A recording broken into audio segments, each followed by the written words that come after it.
ভাবি, ভাবি, নেহা, নেহা। তুমি আসছো? হ্যাঁ আসছি। ভালো আছো তুমি? হ্যাঁ ভালো আছি, কিন্তু তোমার হাতে কি হয়েছে? আর বাদ দাও, ছোট একটা অ্যাক্সিডেন্ট করছি। কেমন আছো তুমি? ভালো, অনেক মিস করতেছিলাম তোমাকে। আমিও তোমাকে খুব মিস করতেছিলাম।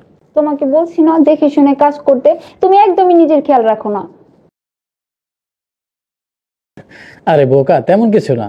বলছি না, ছোট্ট একটা অ্যাক্সিডেন্ট।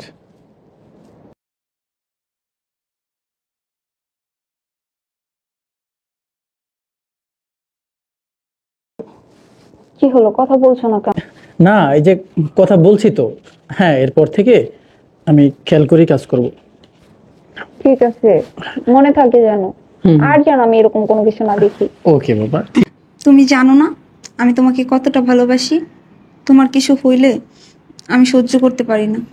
আমি জানি তুমি আমাকে অনেক ভালোবাসো। পৃথিবীতে যদি কেউ আমাকে সবচেয়ে বেশি ভালোবাসে, সেটা হচ্ছে তুমি। আই, দাঁড়াও, তোমার জন্য একটা গিফট নিয়ে এসেছি। Gift? দেখো, আশা করি শাড়িটা তোমার অনেক পছন্দ হবে। দেখো। কোনো সমস্যা? এখানে তো আরো 2টা ব্যাগ ছিল, ব্যাগ কোথায়? কি বলছো তুমি? আমার তো তোমার জন্য গিফট নিয়ে এসেছি, আর কোনো ব্যাগ ছিল না। না, আমি দেখছি আরো 2টা ব্যাগ ছিল তোমার হাতে, কোথায়? না, তুমি ভুল ভাবছো। আমার কাছে একটাই ব্যাগ ছিল, বিশ্বাস করো। নাও। আমার চোখের দেখা এতটা ভুল হইতে পারে না, আমি স্পষ্ট দেখছি তোমার হাতে আরো 2টা ব্যাগ ছিল। হ্যাঁ, তোমার কথা ভুল হচ্ছে। আমার হাতে এই একটা ব্যাগই ছিল। না, আমার ভুল হচ্ছে না, আমি দেখছি তোমার হাতে 2টা ব্যাগই ছিল। আচ্ছা বাদ দাও ব্যাগের সাবজেক্টটা। আমার না প্রচুর ক্ষুধা পেয়েছে, বাইরে থেকে আসছি। তুমি খাবার রেডি করো, হ্যাঁ? আমি যাই, হ্যাঁ? আচ্ছা ঠিক আছে, তুমি ফ্রেশ হও। আমার চোখে দেখা কিছুতেই এতটা ভুল হইতে পারে না। আমি নিজে দেখছি ওর হাতে 3টা ব্যাগ ছিল, আর এখন বলতেছে ওর কাছে একটা ব্যাগ ছিল। কি নিয়ে আসছে পাগলটা আমার জন্য? দেখ কি করছে, দেখছো? হ্যাঁ, ওকে কি বলছিলাম আমার শাড়ি লাগবো? পাগল একটা। আমার স্বামী নাই, আমি বিধবা, কি রং চুইঙ্গা কাপড় চোপড় আমার জন্য নিয়ে আসছে দেখ। হায় রে পাগল রে, কাপড়গুলি অনেক সুন্দর। ও, এই জন্যই তো বলি আমার চোখের দেখা তো ভুল হইতে পারে না। আমি দেখছি আমার স্বামীর হাতে 3টা ব্যাগ, আর ও আমারে বলতেছে ওর হাতে নাকি একটা ব্যাগ ছিল, ও নাকি একটা ব্যাগ নিয়ে আসছিল। এখন আমি বুঝতে পারলাম তলে তলে আমার জামার কাছ থেকে তুমি আরো 2টা ব্যাগ নিয়ে আসছো। হ্যাঁ, এই তুমি হইছো বিধবা মানুষ, তোমার কেন রঙিন শাড়ি পরতে হইব? ও, আমি বুঝতে পারছি। আমার জামাই যদি আমার জন্য একটা শাড়ি আনে, তোমার জন্য 2টা শাড়ি আনে কেন? আমি বুঝতে পারছি, সব সব আমি বুঝি। আমার জামাই যখন বাইরে থাকে তুমি আমার জামাইরে ফোন দিয়ে বইলা দাও না শাড়ি আনার জন্য। আমার জামাইয়ের সাথে তোমার কি আছে? কি সম্পর্ক আছে তোমার সাথে? নিজের জামাইরে তো খাইছো, এখন আমার জামাইরে খাইতে চাইতেছো? কি সম্পর্ক আছে আমার জামাইয়ের সাথে, সত্যি করে বলো। নেহা, এগুলি তুমি কি বলতেছো? ও তো আমার ছোট ভাইয়ের মতো, ও আমার ছোট ভাই। তুমি এগুলি কি বলতেছো নেহা? তুমি ভুল বুঝতেছো। চুপ! নাটক করো, ঢং করো, মনে করছো আমি কিছু বুঝি না? না, এখন আমি বুঝতে পারছি তোমার জামাই কিসের জন্য মরছে। আমার জামাইয়ের সাথে তোমার অবৈধ সম্পর্ক আছে, এইগুলো তোমার জামাই দেখছে, বেটা সহ্য করতে পারে নাই, ওই জন্য মারা গেছে। নেহা, এগুলি তুমি কি বলতেছো?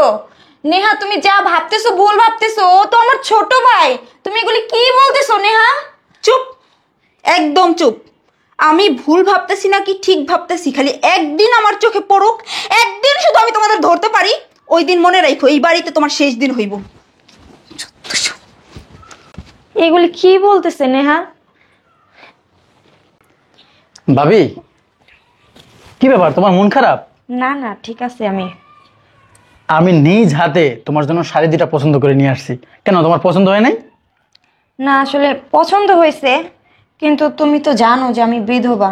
তুমি যে কেন আমার জন্য এরকম রঙিন রঙিন শাড়ি আনো? ভাবি, তোমাকে বলছি না এই বিধবা বিধবা শব্দটা তুমি আর বলবা না। আরে আমার ভাই মারা গেছে অল্প বয়সে, আর এই জন্য কি তোমার সকালাতগুলো মরে গেছে নাকি?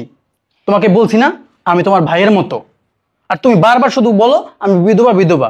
ভাবি, আমি তোমাকে সাফ সাফ করে একটা কথা বলি, আমি বেঁচে থাকতে তোমাকে বিধবা সাজে আমি দেখতে পারবো না। বুঝতে পারছো?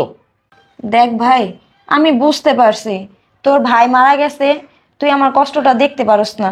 তারপরেও আমি যদি এইসব রঙিন কাপড় চোপড় পইরা ঘুরা বেড়াই, মানুষও তো আমাকে খারাপ বলবে যে স্বামী নাই, উনি রঙিন রঙিন কাপড় চোপড় পইরা ঘুরা বেড়াইতেছে। এটাও তুই বোঝার চেষ্টা কর। ভাবি, মানুষের কথা ছাড়ো তো। মানুষকে একবেলা না খেয়ে থাকলে তোমার ঘরে কি খাবার দিয়ে যায়? এসব মানুষের কথা বাদ দাও তুমি। আমি বেঁচে থাকতে তোমাকে বিধবা সাজা আমি দেখতে পারবো না, বুঝতে পারছো? শোন ভাই, তোকে আরেকটা কথা বলি। এখন তুই নতুন বিয়ে করছস, তুই প্রয়োজন ছাড়া আমার সাথে কথা বলিস না। যতই কম পারস ততই কথা বলবি কম। আর আরেকটা কথাও বলি তোকে, আমি যখন তোকে বলবো যে আমার এটা প্রয়োজন, তুই তখন ওইটা আমাকে আয়না দিস।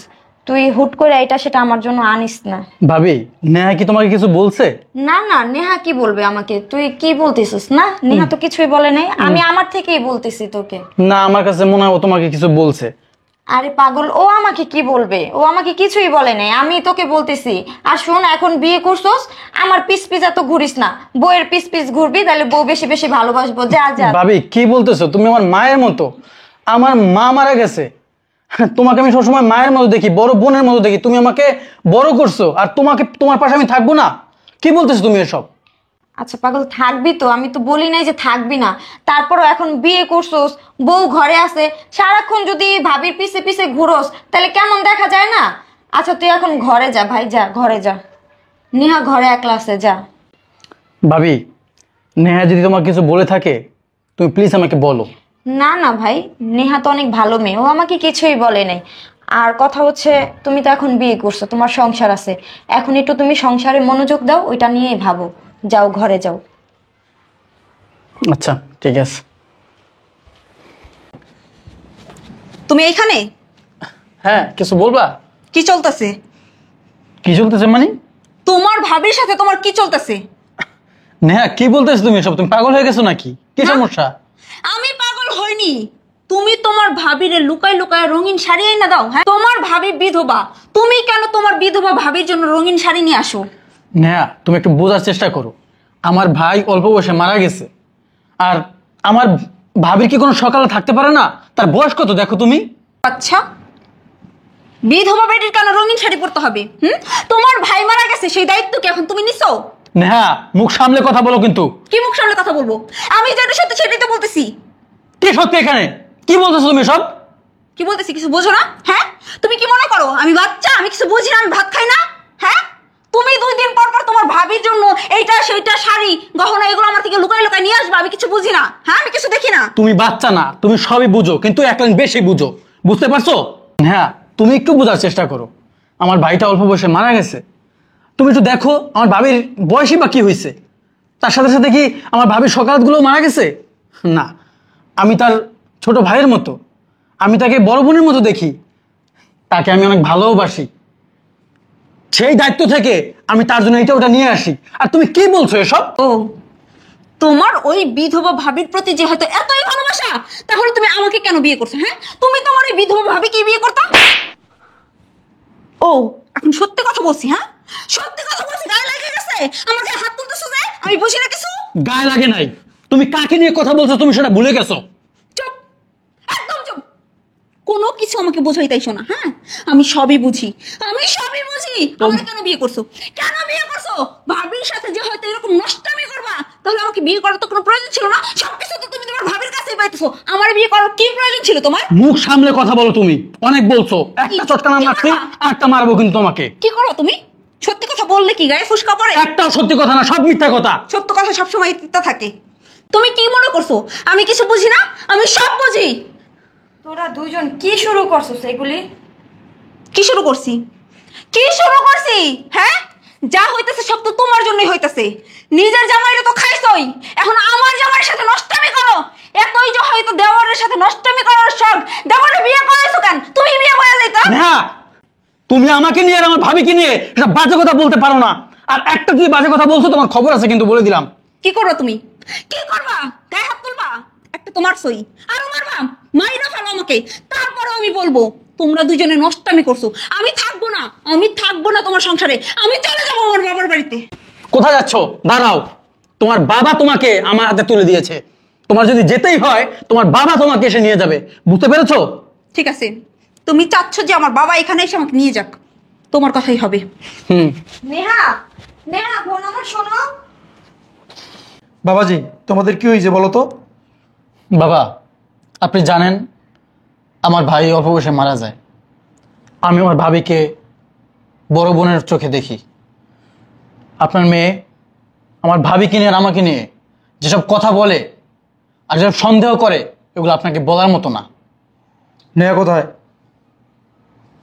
নেহা, এই না বাবা তুমি আইছো? ব কি হয়েছে? কি আর হইব, আমি ওর সাথে সংসার করব না। তুমি আমাকে বাড়িতে নিয়ে চলো। কেন সংসার করবি না? ওর অপরাধ কি? ওর সাথে ওর এই বিধবা ভাবির অবৈধ সম্পর্ক আছে, আমি ওর সাথে সংসার করব না। ওর সাথে যে ওর ভাবির অবৈধ সম্পর্ক, তুই কি নিশ্চয়কে দেখছস? কথা বলছ না কেন? তোর কি দেখে মনে হইলো যে ওর ভাবির সাথে ওর অবৈধ সম্পর্ক আছে? বাবা, ওর ভাই মারা গেছে, অনেক বছর হয়ে গেছে। ও ওর ভাবির জন্য এই যে রঙিন রঙিন দামি দামি শাড়ি লয়ে আসে আমার থেকে লুকায় লুকায়া। এতে কি প্রমাণ হয় না যে ওর আর ওর ভাবির মধ্যে অবৈধ সম্পর্ক আছে? এইটা ওর ভাবি, বড় ভাবি মায়ের সমতুল্য, ওর ভাই নাই, এই জন্য ছোট ভাই হিসাবে বড় ভাবিকে এইটা সেটাই না দেয়। এটার কি প্রমাণ হয়ে যায় যে কিছু দিলেই ওদের ভিতরে অবৈধ সম্পর্ক আছে? যদি ভাই হিসেবে এটা সেটা আয়না দিত, সেটা আমার থেকে লুকায় কেন? আমার থেকে লুকায় কেন আয়না দেয়? নেহা, আমি যখন প্রথম প্রথম আমার ভাবিকে কিছু দিতাম তুমি মাইন্ড করতা, আর এই জন্যই এখন আমার ভাবিকে কিছু দিতে গেলে আমার লুকিয়ে দিতে হয়, কারণ আমি জানতাম তুমি এই আচরণগুলো করবা। শোনো নেহা, ও হচ্ছে হলো আমার ছোট ভাইয়ের মতো। ওরে আমি ছোট থেকে কোলে পিঠে করে মানুষ করছি। ওর ভাই মারা যাওয়ার পর থেকেই ও সবসময় চাইছে জানি আমি হাসি খুশি থাকি, আমার মন জানি বেজার না থাকে, আমি জানি কোনো কিছুতেই কষ্ট না পাই। এই জন্য ও সবসময় খেয়াল রাখছে আমি কিভাবে থাকি, কি খাই, কি পরি, কি না পরি, সব দিকে ও খেয়াল রাখছে। নেহা, ও সবসময় চায় আমি জানি সাদা শাড়ি পরা বাড়ির ভিতরে ঘোরাঘুরি না করি, বিধবার মতো জানি ঘোরাঘুরি না করি। ওর কষ্ট লাগে, এই জন্য বলতো ভাবি তুমি সবসময় রঙিন শাড়ি পরবা, আমার মনে হবে যে আমার ভাই আছে। তোর জন্য ও সবসময় আমার জন্য মার্কেটে থেকে যখনই যায় রঙিন শাড়ি নিয়ে আসে। বোন, তুমি মনের ভিতর কিছু রাখো না, তুমি ভুল বুঝো না। ও আমার ছোট ভাই, ও আমার মায়ের মতো সম্মান করে। তুমি শুধু শুধুই অনেক কিছু ভাইবা ফেলছো। তাহলে সব ওরে একটু বোঝান না। ভাবি তুমি চুপ করো, কারণ ঘুমন্ত মানুষকে জাগানো যায়, হ্যাঁ, কিন্তু যে ঘুমের বান করে তাকে জাগানো যায় না। বাবা, আপনি নেহাকে আমার হাতে তুলে দিয়েছিলেন, নেহা বলেছে আমার সাথে সংসার করবে না। আমিও সিদ্ধান্ত নিয়েছি ওর সাথে সংসার করব না, কারণ মা সমতুল্য আমার ভাবিকে নিয়ে আমাকে নিয়ে ও সন্দেহ করেছে, বাজে বাজে কথা বলেছে। এমন মানুষের সাথে আমি সংসার করব না। দেখ ইসমাইল, আমার ভুল হয়ে গেছে। আসলে তোমাকে আর ভাবিকে সন্দেহ করা আমার ঠিক হয় নাই। তুমি আমার প্লিজ মাফ করে দাও। দেখো, আমার যা বলার আমি বলে দিয়েছি, তোমার সাথে আমি সংসার করব না। এই, এগুলি কি বলতাছিস তুই? হ্যাঁ, ও ছোট মানুষ, একটা ভুল নাই কইরাই ফেলছে, এই জন্য এত বড় শাস্তি দিতেই পারে? ভাই তুই ওরে মাফ কইরা দে। বাবা, ওরে একটু বোঝাও না, ও যেন আমার মাফ করে দেয়। আমি কি বুঝামু? যার সাথে অন্যায় করছস তার কাছে মাপ চা। ভাবি, ভাবি গো, দেখেন আমি একটা ভুল করে ফেলছি, আপনি আমার মাফ করে দেন। আচ্ছা থাক, এতবার মাপ চাইতে হইব না, মানুষ মাত্রই ভুল করে। ভাই তুই আর রাগ করিস না, ওরে মাফ করে দে। ও ভুল তো বুঝতে পারছে নাকি? থাক ভাই, ও তো ছোট, দেখ। বাবাজি, আমার মেয়েটা যেহেতু ভুল বুঝতে পারছে, ওর একটা সুযোগ দাও, মাফ করে দাও। আমার মনে হয় না এরকম ভুল আর করবো। বাবা, আমি আপনার কথায় মাফ করতেছি না, আমার ভাবি বলেছে এই জন্য আমি মাফ করতেছি। এটাই ওর শেষ সুযোগ, মনে রাখবেন। তাহলে আসেন, ভিতরে আসেন, নাস্তা পানি খেয়ে তারপরে যাই। আসেন।